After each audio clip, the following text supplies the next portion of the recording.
এর বাস ধরতে গিয়ে যে এতটা হেডেক হবে সত্যিই জানতাম না। আজ সকালে পকেটে মাত্র 20 টাকা নিয়ে বাড়ি থেকে বেরিয়েছিলাম।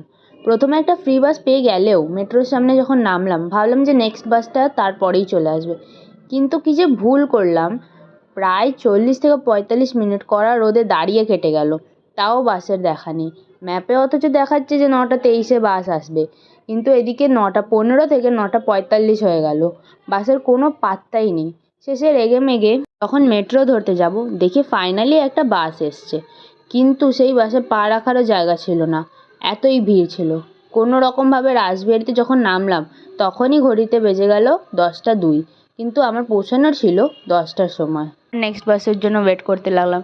সেই একই ব্যাপার হলো, বেসরকারি বাসগুলো একের পর এক 15-10 মিনিটের গ্যাপে বেরিয়ে যাচ্ছে, কিন্তু সরকারি বাস একটাও নেই। 10:30 বাজতেই আমার ধৈর্যের বাঁধ ভেঙে গেল। ঠিক করলাম যে আর কোথাও যাবই না। এত ডিসঅ্যাপয়েন্টমেন্ট আর রাগ নিয়ে আমি মেট্রো ধরে সোজা ফিরলাম বাড়ি। না মানে স্কিমটা সত্যিই দারুণ, কিন্তু এইভাবে মানুষকে দিনের পর দিন হ্যারাস করার কোনো মানে হয় না। আমাদের সময়ের কি কোনো দাম নেই? যদি সার্ভিসটা ঠিকঠাক নাই দেওয়া যায় তাহলে এরকম স্কিম আনার কোনো প্রয়োজন নেই। আজ আমি অনেক সমস্যায় পড়েছি, কালকে আপনারাও পড়তে পারেন। আজকে ভিডিওটা এখানেই শেষ করলাম। দেখা হচ্ছে অন্য দিন একটা অন্য ভিডিওর সাথে। টাটা।